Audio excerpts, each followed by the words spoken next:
Hey guys, my name's Trin. Welcome back to the Notable Brass Studio. We're going to be going over the second lesson today.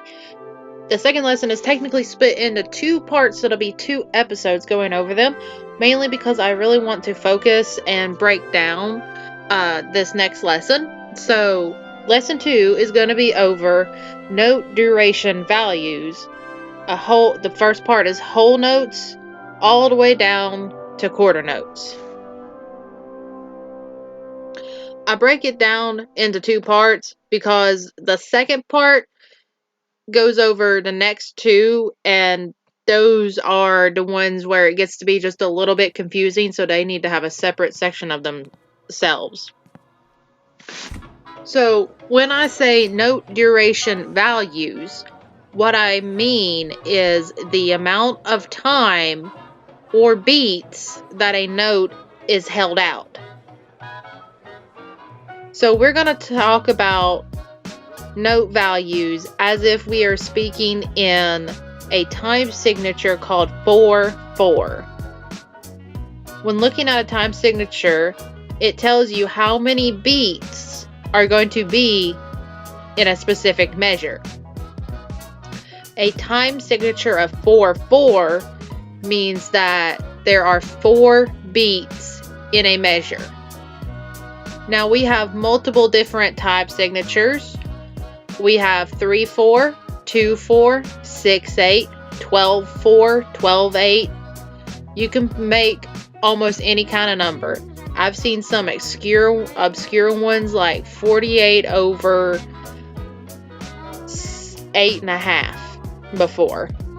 That's when you get into really complicated things. But we will be talking specifically in a key time signature of 4/4 only. So, note duration values. The largest note duration value you are going to see is called a double whole note. So take a look right here. I'll enlarge this what I will. There are 3 different ways that you may see a double whole note written. There's also a 4th way, which I will mention that in a second.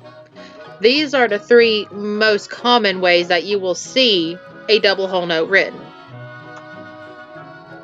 The middle one right here is more common so in Europe. The 2 on the side are more common other places. That is because this middle one can sometimes be confused as a music notation symbol that we call a long rest. But these are the 3 main ways that you see a double whole note written. The 4th way that you can see it looks like 2 whole notes joined together. A whole note looks like this right here. It looks like a double whole note, except it doesn't have these lines beside it. Now sometimes a double whole note can look like these 2 written side by side, kind of interconnecting. Now when we think of the term double whole note, a double whole note in 4/4 takes up 2 whole measures.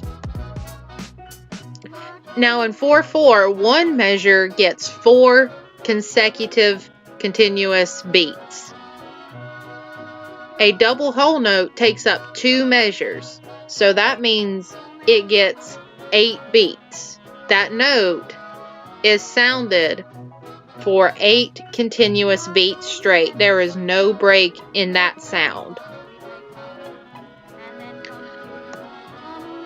So if a double whole note gets 8 beats, we look at a whole note. A whole note is 1/2 of a double whole note. So we're going to do a little bit of fractions right now. What is half of 2? Well, half of 2 is 1. So a whole note takes up 1 whole measure. That means in 4/4, if we think in 4/4, a whole note gets 4 beats. That note is held out continuously for 4 whole beats without a break in the sound.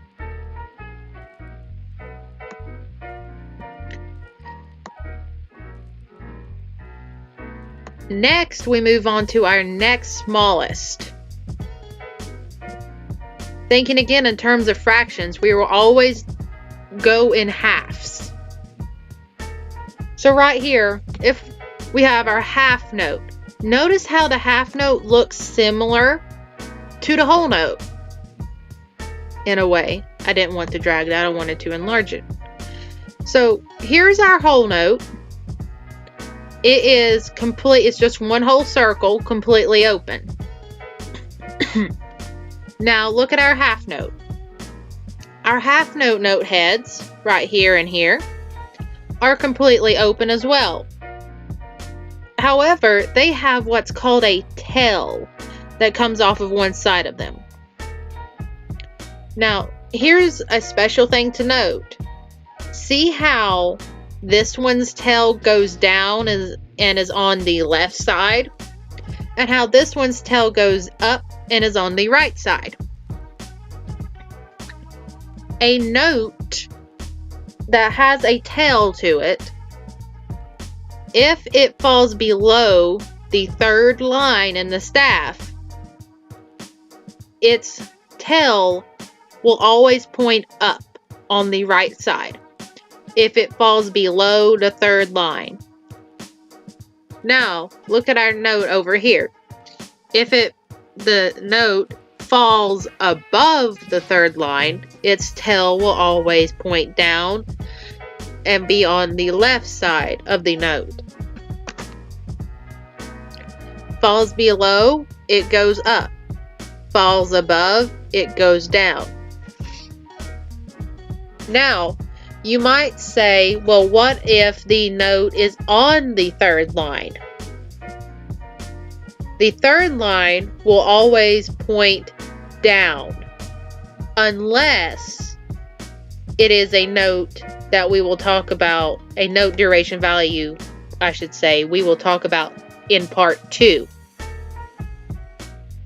But for now, if it falls on the 3rd line or above, it will always point down on the left. If it falls below the 3rd line, it will always point up and on the right. Now, let's look at our next note duration value. Going in halves here, half of a half note is going to be a quarter note. Oh, yes, I should mention up here, a half note. A half note being half of a whole note.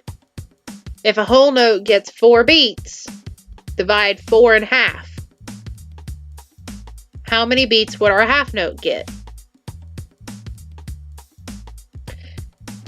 If you've said 2, you are right. Half of 4 is 2. So our half note gets 2 beats. One half note is 2 beats each. 2 half notes in one measure make a whole measure. So if you see one half note, it's going to get 2 beats. It will be held out 2 continuous beats. If you see 2 half notes in a measure, they both get 2 beats each, played as separate notes. Even if the note is the same note as the one previously before it, play it as separate notes that each get their own 2 continuous beats. The next smallest note is our quarter note.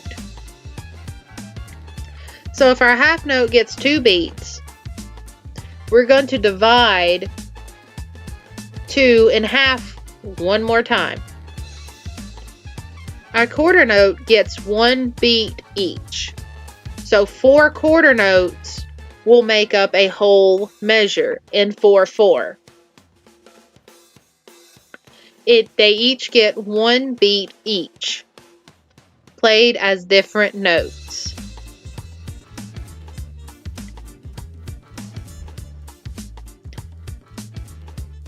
So just to recap that, in a time signature of 4/4, that means that there are going to be 4 beats in one single measure. Our double whole note is the biggest note that we will see. It takes up 2 whole measures. Each measure gets 4 beats, and the note itself is held for 8 continuous beats. Our whole note is the next smallest, taking up 1 measure and gets 4 beats. The next smallest is our half note. It takes up half of a measure and gets 2 beats. When there's 2 half notes in one measure, that makes up 1 whole measure. 4 beats.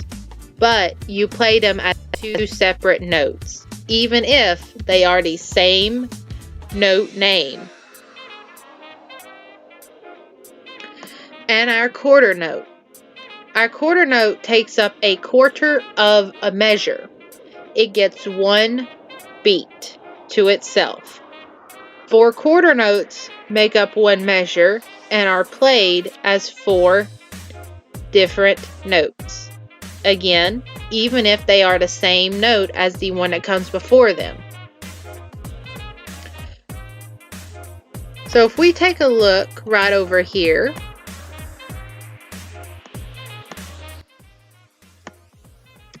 and if we wanted to write quarter notes,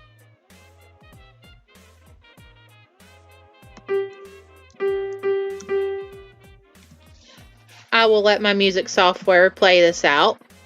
You will notice how each quarter note is sounded, even though they are the same note.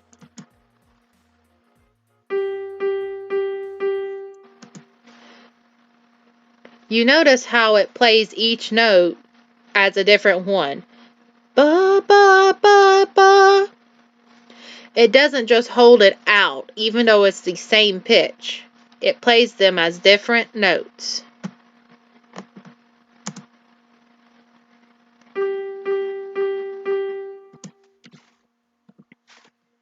The same thing can happen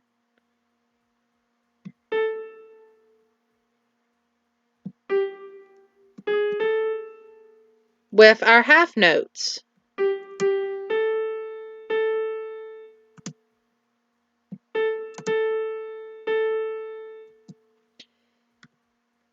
It played them as 2 different notes, even though they were on the same pitch.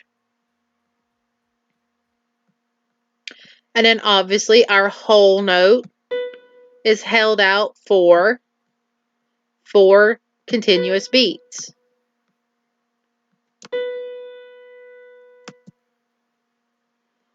Then we have our double whole note. Now in 4/4, when you write a double whole note in music software like this, it'll put this right here, which is called a tie. This is also another way in which a double whole note would be written. It is 2 whole notes tied together.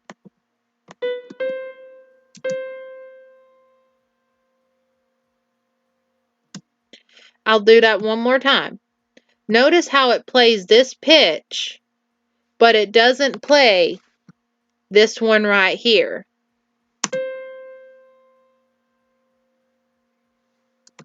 Even though it goes on to that one, it is held out for those 8 continuous beats.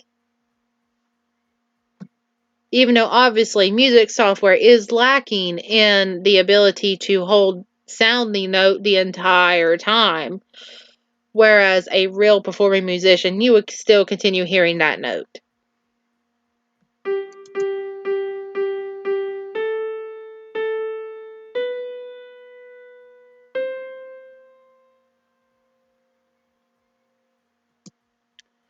Now, you can also play around with the pitches, the notes, and note values. They don't just have to be the same ones in each measure.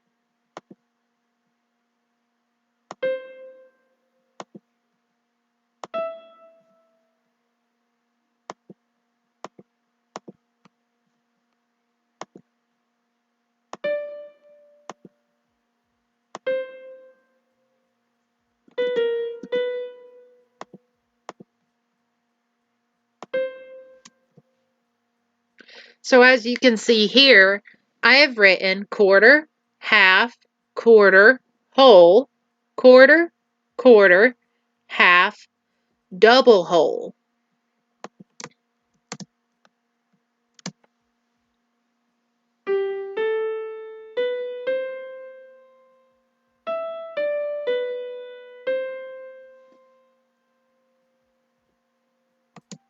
You can move the pitches around, and you can use any combination of note values what you can. It doesn't have to be the same note value in every single measure. However, if you use not a quarter note, a whole note or a double whole note, those will be the only note value durations in that measure, as long as it is in a time signature of 4/4, because those get 4 beats if it's a whole note, which takes up a whole measure, and 8 beats if it is a double whole note, and it takes up 2 whole measures. Now, let's recap a little bit on our first lesson. Do a little review. Look right up here. In our first lesson, we talked a little bit about the staff, the treble clef staff, that is, and the notes that fall on it. As you may notice, we have a few notes right up here and right down here that we did not specifically talk about. I mentioned a term called ledger lines. Ledger lines will be found above and below the staff. They can go through our note heads, or they can go below or above the note heads. Now make note, if the ledger lines are going through and below the note heads, those notes will always be above the staff. If they're going through and above the note heads, those notes will always be below the staff. So let's recap a little bit and look at the notes on the treble clef staff. So if you remember, the very first note on the very first line of the treble clef staff is going to be E. Let's go up to the next note to it. That is F. Our next note is G. Our next note is A. Our next note is B. Then C. And if you know your alphabet, you know we're going to go to D, E, F, and our most top note right here on the top of the staff up above the last line is going to be G. Now remember, our musical alphabet are the letters A, B, C, D, E, F, and G. After we get to G, we repeat. So we go A, B, C. C will have two ledger lines. This is what we call high C. This is called C in the staff. This is what we call an octave in music. This is C in the staff, and this is C above the staff, or high C. Notice how they sound quite similar once you get into ear training, but one sounds higher and one sounds lower.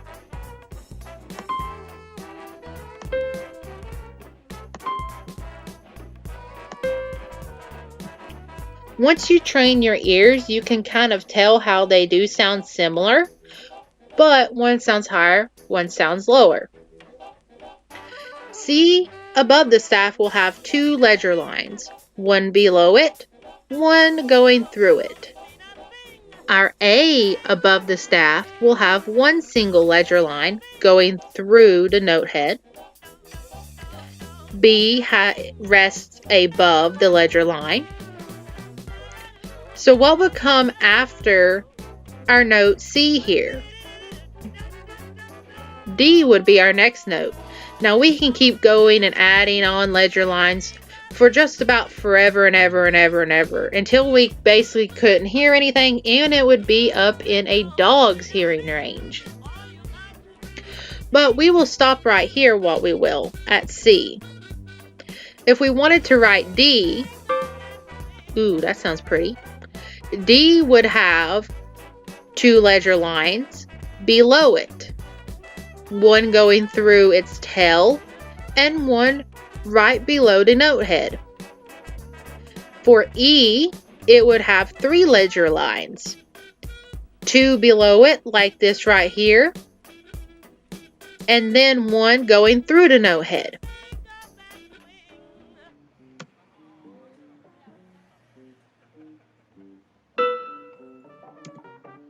And that is our high E. Now to make an F, we would just basically put our note head right up above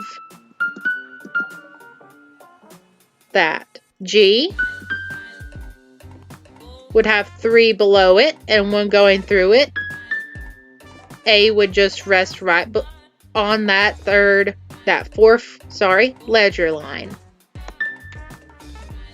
And like I said, we can keep adding ledger lines forever and ever while we can. So let's go back down, starting right here at C. So we have C in the staff. B, A, G, F, and E. We come back down to E. Next we have D.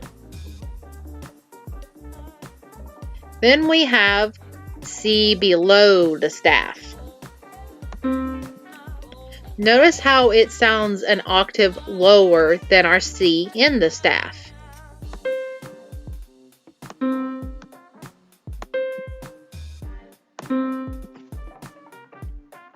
So our C below the staff will have one ledger line going through it. Our D below the staff rests right below that first line. C below the staff has that one ledger line going through the note head. And then we go down the alphabet. B, A, and then we'll stop at G. B rests right below that first ledger line. This is B. It rests right below that first ledger line. I don't know why I pointed to C earlier. A has two ledger lines, one right up above it, one going through the note head. And finally, G rests below that second ledger line.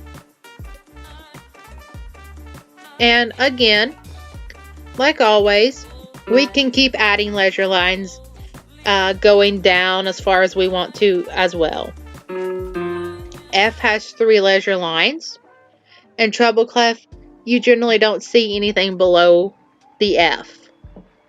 But you can go lower if you really want to. E rests right below the 3rd leisure line. D has 4 leisure lines, 3 above it, 1 going through the note head. And then C, way down there, rests right below that one. But like I said, you normally don't see anything lower than an F when it is written below the staff in treble clef. Because once we get lower than that, we have to change clefs and go into what is called bass clef. That is because after adding so many leisure lines, it gets really tough for our eyes to see and understand what notes we are playing. So we have to switch our clefs. We will talk about bass clef later. For right now, we are learning the notes as they are in treble clef. So the next video, part 2 of lesson 2, is going to still be over note duration values. We will talk about what an 8th note and a 16th note is. To give you a little in-depthness of that, again, we divide by halves. 8th note is half of a quarter note. 16th note, well, that has to be half of an 8. We'll go over what they look like in the next video and a little bit more about them. So until next time, be safe out there, stay healthy, and I will see you all in the next video.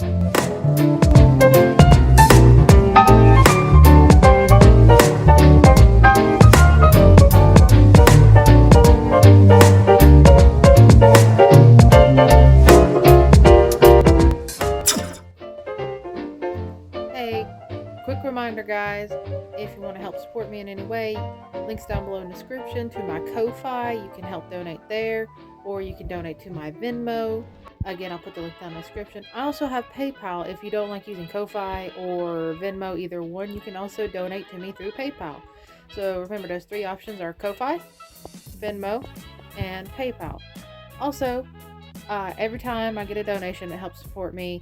Also helps me to be able to make more videos like this.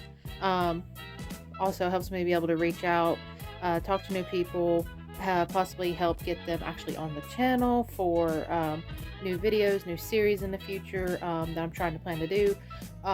More instructional videos on actual brass instruments once coronavirus actually finally goes away and we're able to actually have more personal, touchy, feely stuff with actual people instead of just having to do it all virtual through a screen.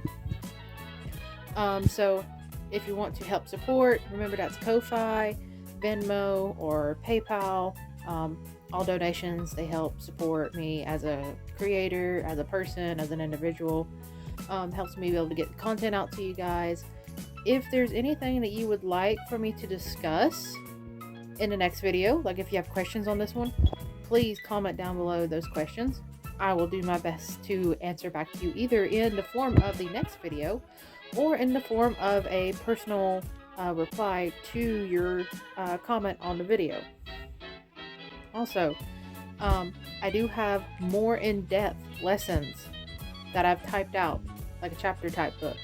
If you would like those, you can contact me and I can provide those to you what I can. Or if there is a topic that you are wanting to know more about, music theory, music history type stuff, or on a specific instrument, let me know. Feel free to, comment something. I am still in the process of making the actual email for the YouTube channel.